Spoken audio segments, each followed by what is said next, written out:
Welcome everybody. My name is Tsakane. Thank you for joining us again. On today's episode of Young Farmer Podcast, we're excited to welcome Azhar Vadi, founder of the Salam Foundation and a passionate advocate for humanitarian work through agriculture. With a background in media and journalism, Azhar made a powerful shift into the non-profit space using his platform to tackle issues like food insecurity and community empowerment. One of the standout projects, Farm in the City, turned a barren plot into a thriving urban farm in just 4 months during the pandemic, inspiring a wave of interest in small-scale farming. Azhar is here to share his journey, the challenges and successes of urban farming, and the Salam Foundation's ambitious plans for a 120-hectare expansion in the Free State. This is an inspiring conversation you won't want to miss. Azhar, welcome. Thank you so much, and glad to be here, Tsakane. Thank you very much for being with us. So let's get right into it. Can you tell us a bit about yourself, your background, and what inspired you to really get into humanitarian work? Well, I'm actually a journalist by profession. I've been out in the field for quite a bit of time, covering all sorts of different situations internationally, locally. I've been to war zones around the world. I've been to disaster areas, natural disasters, really covering the tragedy that humans face all over the place. And as I progressed on my professional journey as a journalist, I realized that I could contribute in a different way as well. I can do a little bit more. It becomes difficult to, just document the tragedy and then walk away as if, that's the end of the story and you've done your job. And that's really what motivated me to get involved in the humanitarian space, to try and see how I can merge the talent that I had in terms of telling a story and putting that together with actually doing something after that and being part of that story. And really, it redefined journalism. I know we're talking about farming here, yes. But it redefined journalism to a point in that a journalist normally steps back and is aloof from the story. And here I was now as a young journalist actually participating in a humanitarian effort thereafter, which meant I became part of the story. And that's really how I got into humanitarian work. Eventually, I stepped out of the media field because the humanitarian work became overwhelming to a certain extent. There's just so many things happening locally, internationally, and it became my full-time passion. And that's really where I found myself as a humanitarian worker and a manager of an organization. That's incredible. And I think, you are just practicing what you preach because, for all of us as people, journalism is there to actually it's a call to action. And so when a journalist is saying, I'm not just going to call people to action, I'm going to be part of the action, it's absolutely incredible. So as you were going through your humanitarian work, you birthed this beautiful foundation, the Salam Foundation. Can you tell us a bit more about that? How did that really come into creation? Well, as I said, we tried to merge the media and the humanitarian space. We created something called Salam Media initially. Okay. And then it became Foundation, and then it became Salam Foundation, and a humanitarian aid organization.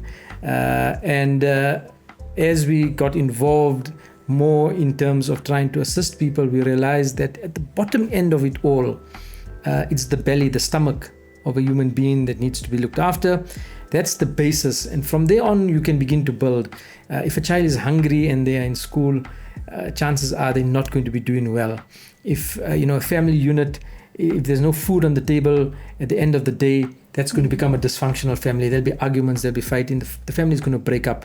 If there's food on the table, the chances and the likelihood of things being better thereafter is much greater. And that's what then drove us into a particular niche in the humanitarian space, which is the provision of food and then the production of food to try and look after as many people as we can help wherever they are. Yeah, earlier you spoke about some of the things you covered when you were still in your media space about the devastating things that you would see in terms of food insecurity and so many issues. We all know the pandemic came with a lot of issues when it came to food security, and a lot of people lost their jobs. And like you're saying, when there is no food security, there is a lot of turmoil in a home, turmoil in a country in general. But you birthed as well the Farm in the City project. What inspired that, and what are some of the challenges you faced, in a time where a lot of resources were limited, but you were trying to bridge that gap with, helping with food security? So tell us a bit more about that.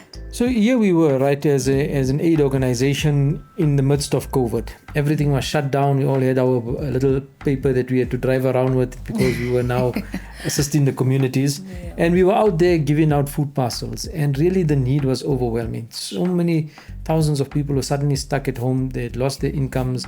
Business people, ordinary people, that street hawkers, wherever they were, that income source was shut down for that period of several months. And people who could afford it, who were making ends meet just a few days ago, were suddenly found themselves, at the bottom end of poverty. And here we were out there delivering food hampers all around the Gauteng province predominantly. And we realized that this is just not sustainable. The amount of resources and money that's going into this, if another catastrophe has to hit us in this kind of fashion, what will we really do? There isn't an endless amount of charitable funds available, and we've got to look at something more sustainable so that we can tackle hunger in a different way. And we thought the best thing to do would be to start up some kind of a farming project. And the first thing that we thought, okay, so now we're going to start farming. Where are we going to start farming, right? And we've got this little office area out in Robertsham in the south of Johannesburg, just off the M1 highway. And we said, but we've got a few square meters of sand here. Let's start with something. Let's see where this goes. Yes. And I remember we made a seedling tray of radishes. And we were so amazed with ourselves when the first, seeds sprouted out and germinated, and those two little leaves came, and we were like, wow, we took pictures of it. And we've actually put that up, and every year we look at that little radish seedling, and we say, this is where it all started. And that became the Farm in the City, because now we were in the center of Johannesburg, and here was the small little farming project. We turned our yard there into a food garden. And within a few, just 2 or 3 months, the vegetables started coming out. Wow. And although we were still giving out food parcels, but now our food parcels, instead of just having your standard oil, sugar, maize meal, had a little bit of vegetable in there that came from the garden. And that is what gave birth to the larger Farm in the City project and what we do at Salam Foundation. That's absolutely incredible. And, urban farming is growing in South Africa, but it's not mainstream yet. And I love that you're speaking about how you are literally in the center of Joburg, and so many people are seeing the incredible things that you are doing, and it, inspires people. Can you tell us a bit about how has the community of Robertsham really responded to this incredible work that you are doing? Well, I must say they've really supported us quite a bit. We've had to go through some rezoning processes, obviously, with the city, and turning it into a small little garden and having everything above board. So we're quite happy that that's been done. But the community itself has been supportive from day one. They all came in there inquisitive, passers-by, people who are working as domestic helpers. What is going on here? We suddenly see spinach, and there's some cabbage, and a little bit of kale is growing there, and what are you guys doing? And you're giving out to people on the street, and people are coming. And what we realized was there was a huge need or demand within the community for fresh organic vegetables. One is obviously the market produce that we have from commercial farmers. But here was a niche that we found a need within the community, and people started coming for that organic spinach. They don't want pesticides. They don't want all the chemicals. They want to have the opportunity to harvest their own little, whatever they can get from the garden. And we opened the doors to them, and they came in there and they bought, in small amounts, and then it began to grow. And then we realized, hey, there's a whole lot of preschools in the area, nursery schools. And these learners every spring, they really want to do something. And we opened our doors to them, and teachers would bring the learners in. Wow. And they'd even pay a small little fee. We teach them about seeds and the importance of the environment and pollution and how to look after and how to plant. And then you give them the little opportunity to dig in the garden, plant their seed. And after a couple of weeks, the school children will come back with their parents and say, hey, I planted that pumpkin. Amazing. And then the mom buys the pumpkin, you see. So it's a cycle of economy there. So it's a little bit of an income for the foundation also. And there's so many benefits in exposing people, especially young people, to the soil and getting involved and growing their own food and saying that it can be done. Absolutely amazing. And it's so important to start it young. I think what we are seeing is that, the space of agriculture is growing, but we don't have a lot of young farmers yet in that space. So what you're doing is, getting the young ones involved in that space from a very early age is absolutely incredible. And have you seen as well, outside of the preschools and even closer, around your community, other people wanting to get into small scale farming? Have you had more people coming to say, hey, I want to grow my own little farm in the backyard? Have you seen that interest in that need as well growing around you? Absolutely. I mean, many young people perhaps think that agriculture is something that is reserved for an older generation. When I'm in retirement now, I'm going to start planting some things in a backyard or something like that. But the opportunities are there. Within our small little organization that as we started off and as we began to grow, we found that there was a need to bring in younger people as well. We begin to get a little bit old now. The gray hairs are starting to come out. And there's certain things that are just beyond us physically, that we can't be there everywhere all the time. So for example, we then expanded out into the Free State, purchasing some land along the banks of the Vaal Dam where we started farming. And a young person under the age of 35 is now our farm manager. He runs the entire operation. I don't need to be there at all. He's completely trustable. It's such a pleasure. I've even got compliments from some of my neighboring farmers to say, wow, what a gem of a young man you found to run your farm. At our farm in the city, it developed into a vegetable shop that we now sell the vegetables from. And a young lady from the south of Johannesburg has now found employment in the store. Amazing. She's running the entire thing. She manages the till, closing up at the end of the day. We've brought in people that now need to be part of a logistics team, because you got to go to market. You can't grow everything, but you need to sell in a store. So we've brought people in who become part of a logistics team, young people again. Wow. They manage the stock. They run everything. Wow. And it's really such a pleasure to be in that environment and to see young people taking charge of their lives in that way. So agriculture is not just about about planting. There's so many different avenues available that can come out of a single project, and we really want to encourage young people to get involved. The doors are open right now.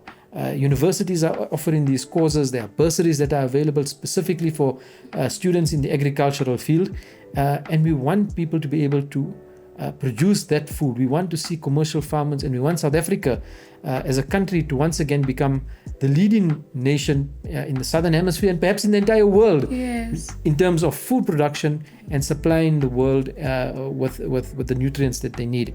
The opportunities are there, and we want young people to get involved. What's so powerful about what you're saying is that you're showing that agriculture is more than just farming, like you're saying. What Salam Foundation is doing is empowering young people, empowering communities, and you are having an impact that is so much bigger than just food production. You are changing the lives of young people, and it's so incredible to hear those success stories that you are speaking about. Now, let's say that there is a young person out there that says, I want to be one of those success stories. I want to someday say I'm now running my own store, or I am a manager and doing incredible in agriculture, but they are scared.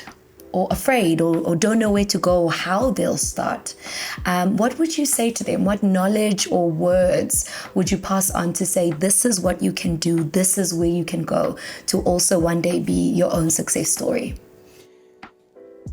I think what's desperately needed in terms of making a success in the agricultural field is a very determined human being, a very disciplined person.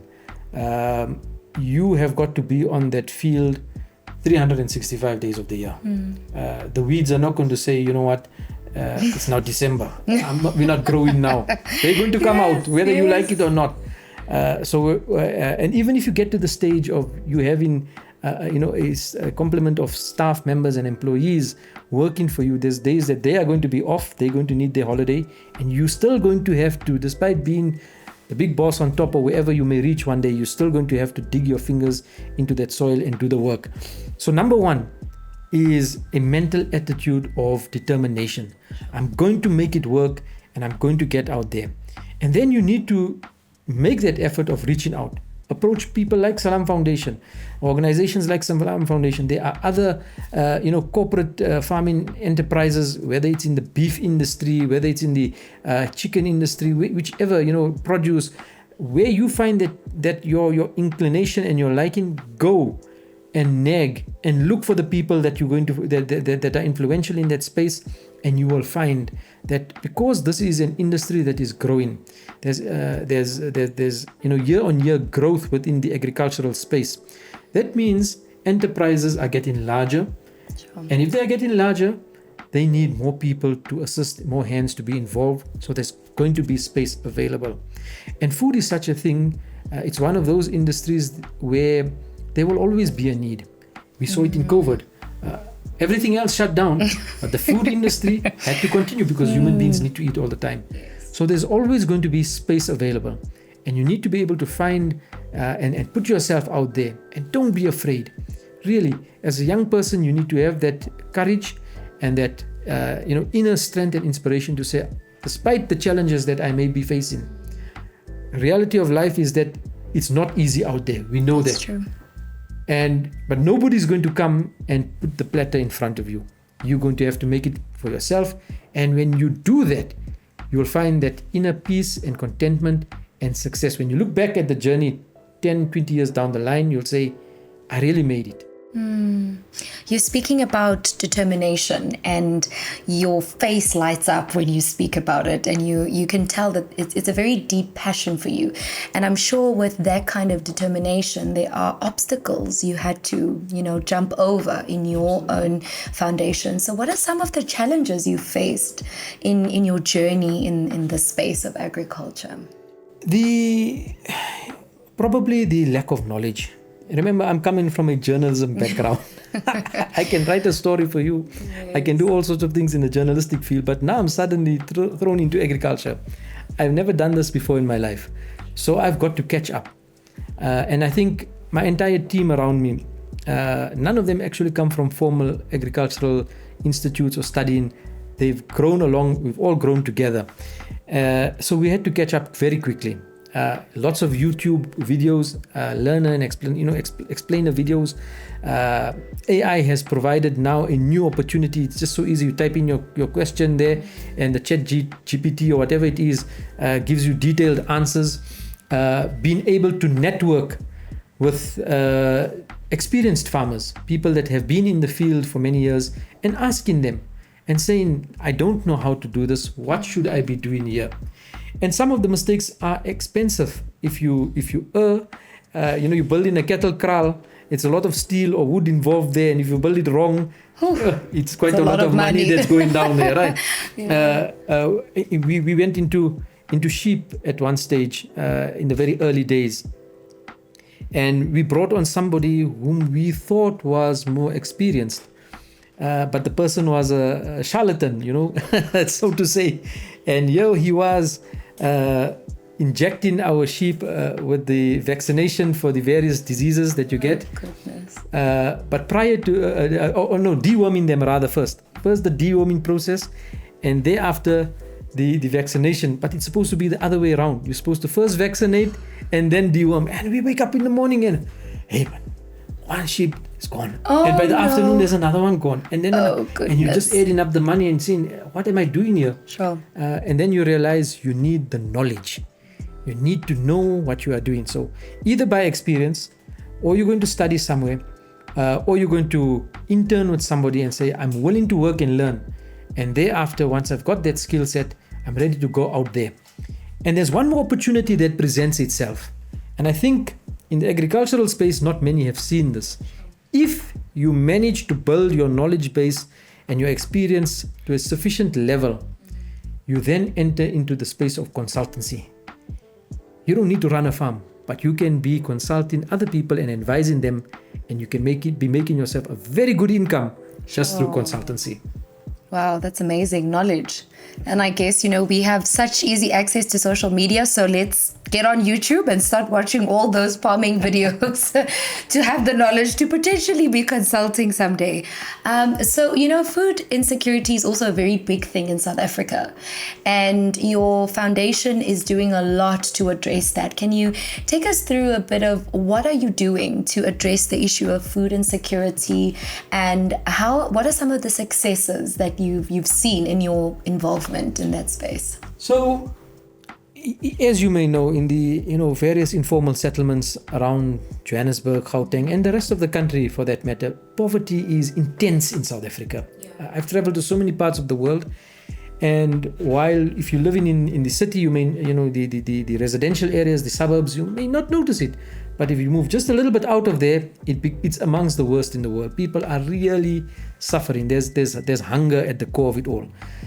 So that's why we decided to, as I said, produce food. What has that led us to?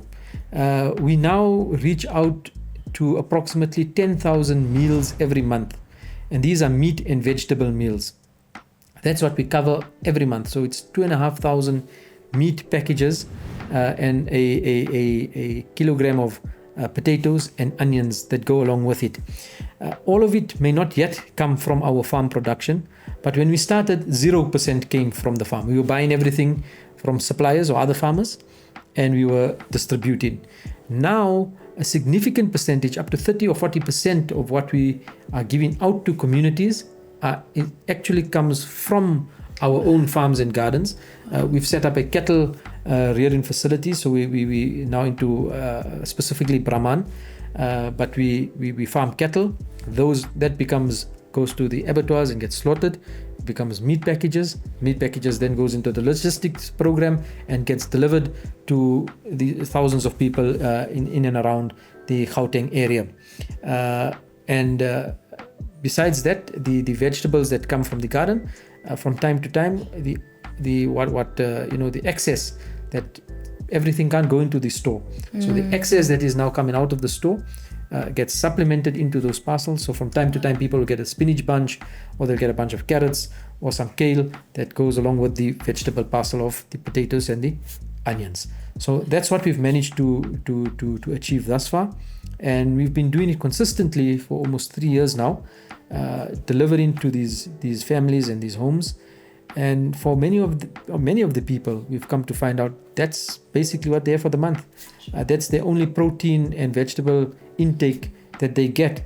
And if we are late with the delivery, or if like a December period comes and guys are taking a little bit of a break, the amount of calls that we will get from single parent homes, from elderly, old people, pensioners, from a mother perhaps with 4 or 5 kids and no other income, that's when we see the impact of our work. When those messages start coming, when are you delivering? When are you delivering? I don't have anything. My fridge is empty. Come now. And or we have to tell them, you are in the queue. Yeah, come in. We come in. That's when we realize the impact of our work. And, I guess in that kind of space, at times you don't always get to hear a thank you or get to be rewarded for what you do. And you obviously do it from the heart. But what are some of those moments that when you go through challenges, you think of those moments that remind you of why you love what you are doing? You speak so much about the great impact that you are having. But what are some of those moments that Azhar sits back and is like, what, actually, this inspires me to keep going? I think it's, children, the young kids, because there's so many of these meals, they're community centers where the children come after schools. So they've been hungry the entire day, and then they come in the afternoon, and they come with their skaftan, or sometimes, there's a little plate or something. Many wouldn't even have a pair of shoes to wear. They come in the dust and in the dirt, in the sand. You can see the condition, the clothes, probably 1 or 2 sets of clothing, and that's their daily meal. And when they smile at you, and sometimes you'll sit there and small little kids, man, they may be 3, 4, 5 years old, they'll give you a hug. It's just that's what makes it all worth it, and that's what keeps us going, I think. Oh, that's absolutely amazing. So we know that South Africa is a country, you can face a lot of challenges when you are in the agricultural space. Unpredictable weather. I mean, we have heat waves. Next thing you know, the following day it's raining, and then it's raining for an entire week, or limited space and land, and even as your foundation is growing, you need more land to produce. So what are some of the challenges you faced when it comes to those things? Yeah, land is a big issue. I mean, we can see the debates in South Africa. It's now become global all of a sudden. Right. People all over the world are worried about land and whose land it is in South Africa. And horrible things are happening here, all of that. But land is a big challenge. So we managed to find initially a 37-hectare piece of land out in the Free State on the banks of the Vaal Dam. And then there were some spaces along the dam that also were up for sale. And we had to go and find that money from people who believed in what we were doing and saw the benefit and impact that we're having in the communities. And they gave us that kind of financial support within to be able to expand the project. So you've got to build up credibility to do that. That's the first thing, to be able to access the funds that are necessary in order to expand. We've reached now around the 120 hectare mark. It's not the largest of farms in the world, but it's something that we can work with. We've got, like I said, cattle that are now on the farm. We've put up a small 1 hectare almond tree, to try and grow some almonds, and hopefully we'll have a harvest in a few years' time. And then we've also expanded the vegetable production along 2 or 3 hectares that we have available there. Wow. But when you talk about the natural side of things, being on the dam means that the water levels up and down. In December, around the 29th of December, 30th of December, the Vaal Dam was at 23%. It was literally a mud pool. And 1.5 years prior to that, 1.5 years before that, the dam was at 120%, and our dwellings and all the buildings were almost underwater. In fact, many of our neighbors were submerged. And with the unpredictable climate that we are having, whether it's climate change or whatever is going on globally, it becomes difficult. You need to be able to factor that in and to prepare for that. And again, I think perhaps young farmers must or neglect that, because you're so focused on using that budget that you have to make things happen now. If we did not think about the dam, and from the 120 or the 100% mark to the 23% mark, the Vaal Dam moves about 500 meters to 600 meters from where we are. That means a source of water that we had for our cattle is now moved. But prior to that, we had to think, in the event of this happening, I need to have piping in place to reach that point. But I'm buying it at a time where I'm seeing the dam is flooding. You understand? Yeah, so I had to prepare for that day. Think ahead. And sometimes because of financial constraints, we just need to make it happen now. Sure. So one of the other big challenges is obviously for young farmers is to be able to control the money and to budget that money and to use it wisely, because you don't know what's coming up ahead. Amazing. I think, it's so powerful when I hear you speaking about thinking ahead. A lot of times I think that's also an incredible message for young farmers. When we're young, we want to do everything now. We want to be successful and get all the exciting things now, but it really is teaching you to think ahead and plan ahead, which is very important. Earlier you told us about the incredible stories of the young people that are successful through the work you've done and the foundation you've done. Can you tell us a bit more about how many people are you employing currently? You are not just dealing with food insecurity, but you are addressing a very big issue in South Africa, which is unemployment. So tell us a bit more about that. One of the other things when you begin to run a business or any entity, whether it's a foundation or corporate, whatever it is to be able to manage the expenses. And the largest expense that you're probably going to find is employees and labor. So Salam Foundation runs a very tight ship. We are just 12 people. Wow. From the directors right up until the last person. Wow. We are 12 people. We work ourselves to the bone. When do you rest? We hardly rest. We hardly rest. Tomorrow morning I'll be back with a trailer load of trees going back to the farm early in the morning. Probably most of South Africa will still be sleeping. But that's the type of work that that we put in. And we like to see the company growing organically. As per the need, when there is a desperate need, and we know that now we cannot do this any longer. Now you bring somebody in because the company can carry the weight of that additional person, and you can adequately look after that person and remunerate them in the way that they're supposed to be remunerated fairly, and that's how we run.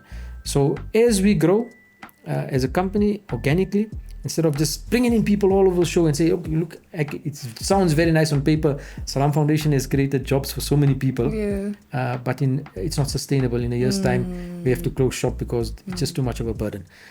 So organically, we have grown. We're now 12, but it's 12 people who would perhaps not have been in the employment space that are now being found some kind of formal employment, and we hope to grow further.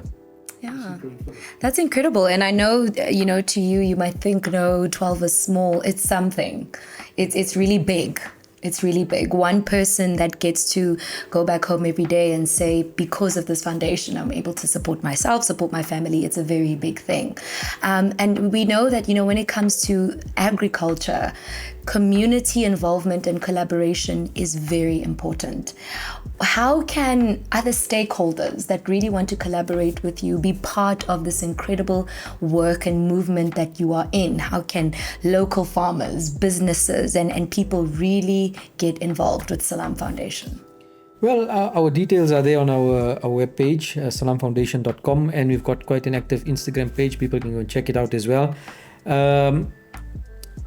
We are very keen on accessing the local farmer directly. There's a lot of action that happens at the market. There's the vegetable markets, whether it's in different cities, Johannesburg market, for instance. But we can deal directly with farmers as well.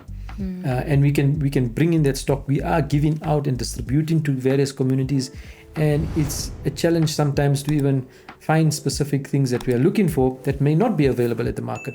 So we are keen to engage with local farmers around the Johannesburg area, and one of the most important things as well, for people going into the agricultural space, or one of the challenges is to access a point of sale or a market. I've now got 50 cabbages here, or 500 cabbages, or 5,000 cabbages. What must I do with it? And I'm going to go to the market. I'm a new player there. Nobody knows me. I don't really know what's going on, and I'm lost. So how do I access the market?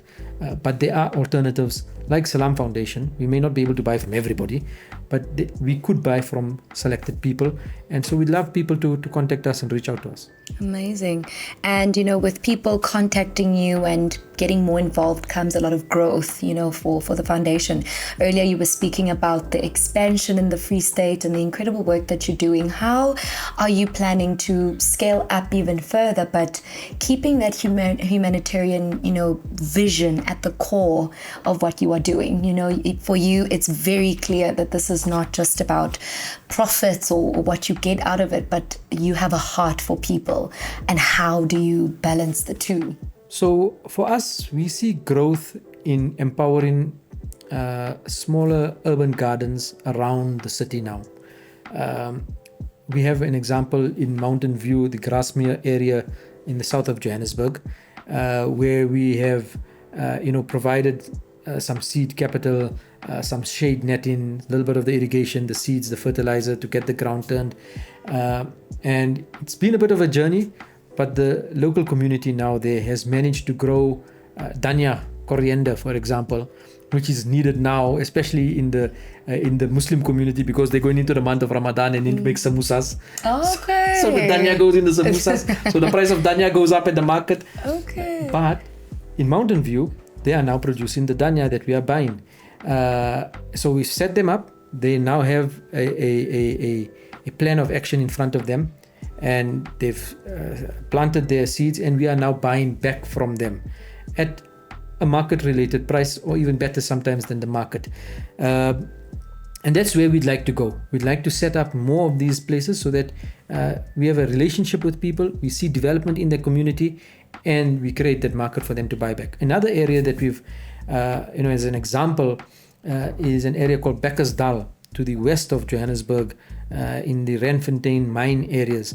It's a mining community. There we did a goat project, and we started off with a flock of around 5 or 7 goats that we empowered the community with, and they've grown through birth and through then their own ingenuity and business tact, buying and selling of animals. They within 2.5 years they're on 70 goats now. So that's another success story. We've managed to bring it. They've expanded. They've gone to a bigger premises. We've now introduced a cattle handling facility for them as well, and a calf that was born on our farm, donated to them as an empowerment project. That year is a calf. We complemented that with a young bull. 2 years have passed. That calf has now grown into a cow. She's given birth to her first calf just 2 or 3 weeks. And so you can see in a short period of time, that little environment will be hopefully thriving through agriculture, and it will be impactful in that community. So that's where we see growth. We see growth in the empowerment of others now. Amazing. So you spoke a lot about the Salam Foundation being involved in, more than just farming. It's more than just, it goes beyond just farming. What is some of the other humanitarian work that you are involved in, and how does it really tie into your mission in the Salam Foundation? Mm-hmm. So locally, we've now established a search and rescue division. We've trained a group of youngsters in mountain rescue. So it may sound far-fetched, but you'll be amazed at the amount of people here in the Magaliesberg that are getting stuck and breaking their legs and things like that. Oh, goodness. So we have the ability to respond into very dangerous regions and extract people. There will be further training taking place in urban and water rescue as well. So we will have a dedicated search and rescue team that's been built. We then work in neighboring areas. We've got an agricultural project in Lesotho. We've recently been to Madagascar, and people may say, so much poverty in South Africa, why outside of the country? The reality is because we are not an island unto ourselves. Yeah. Humanity is humanity wherever it may be. Madagascar, in the south of the island in particular, was undergoing severe droughts over the last 5 years. Nothing like what we have experienced in South Africa. Really, people, if you just go through the news broadcasts or Google it or YouTube it, you'll find reports of people that ended up eating pieces of their leather belts, spoiling their belts and leather shoes just to get some kind of nutrition into their system. That's the level of hunger in the south of Madagascar. Things have changed now with some rains in the last year, but we've been working in that particular area. And then we try and see wherever there is a natural disaster, conflict zones around the world, different areas. The Palestinian crisis is now There's a rebuilding project that's happening there. There's war and things happening out in Syria, other parts of the Middle East, in places like Myanmar, on the border of Bangladesh. A few years ago, we were active in that part of the world. So we try and assist wherever we can in a small, meaningful way as an organization, but obviously keeping South Africa as our primary focus and key place of operation. There are other incredible organizations that really do a lot of similar work to what you do, and one of them is Gift of the Givers. Have you had any sort of collaborations with them, or any kind of work you've done with them, or hope to do with them in the future? In fact, one of my first foreign journeys as a journalist was alongside Dr. Imtiaz Suleiman and the Gift of the Givers many years ago, and I must say he was part of the inspiration for getting into the type of work that I am in. But we regularly would bump cross paths here and there at a different place, conference, because of the similar work that's happening. I must say, Gift of the Givers is really an inspiration globally for humanitarian aid organizations. It's on a completely different level, and hopefully one day, when I grow big, one day maybe I'm going to be like them. Yes, of course. And I think it's a ripple effect. Yeah. He inspired you, and today you are here inspiring us and other people. So I think it's a very beautiful thing. So you spoke about the young farmers as well that you are inspiring and empowering, and some of the challenges as well that young farmers face. But what would you say to a young farmer that is now starting out in farming? Earlier you spoke about having determination to push through challenges. What else would you say to a young farmer that is starting out in this space, feeling very lost and not knowing how they will grow and evolve in this space? What would you say to them?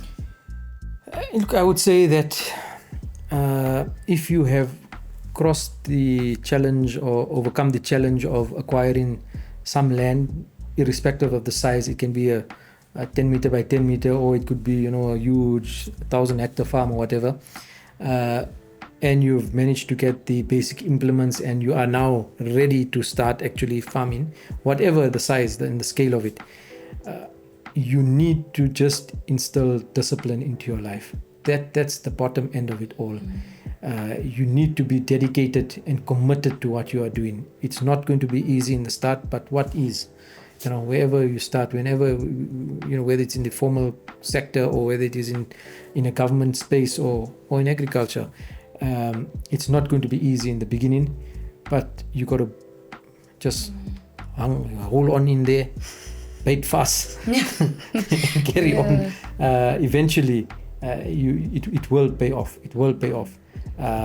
Be disciplined and don't be afraid. There's a lot of support out there. There are government programs. There's resources that are available through the various departments. You've got to tap into that. Government wants to see young farmers emerge and come forward. We need to see a new dispensation in South Africa, and the opportunities are available. So grasp, take hold of it. Don't be scared. Go out there, and the future belongs to you, man. The future belongs to you. I absolutely love that. And so in closing, where can people find you? Social media, websites, or contact details? If people want to reach you to either partner with you or learn from you, where can people find you? The website is salamfoundation.com. My email address is az at salamfoundation.com. They can email me. Or just go to our social media, internet. You'll find us on Instagram, Twitter, X now, or TikTok. You'll find it there as well. We're on all the platforms. You'll find some information regarding contact details if you can't find it anywhere else.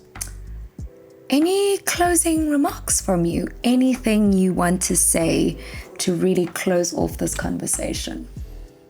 Well, life is sometimes strange. I never imagined in my wildest dreams that I'd be running behind Brahman cattle and herding them. The first day when they dropped off the cattle on the first day on our farm, I was even scared to grow into the kraal, and they were. I came to learn afterwards that those were, just the yearlings. They were tiny little cattle, but today we can handle the cattle, and we know what's happening in the industry, and here we are. So sometimes life will take you on a different route, but don't be afraid. Just go with the flow. Don't be afraid, just go with the flow. And I think with that said, we close off this incredible episode and conversation of Young Farmers. My name is Tsakane Sono, and this has been another exciting installment with Azhar Vadi. Remember, just like he said, the future belongs to you. We'll see you again soon.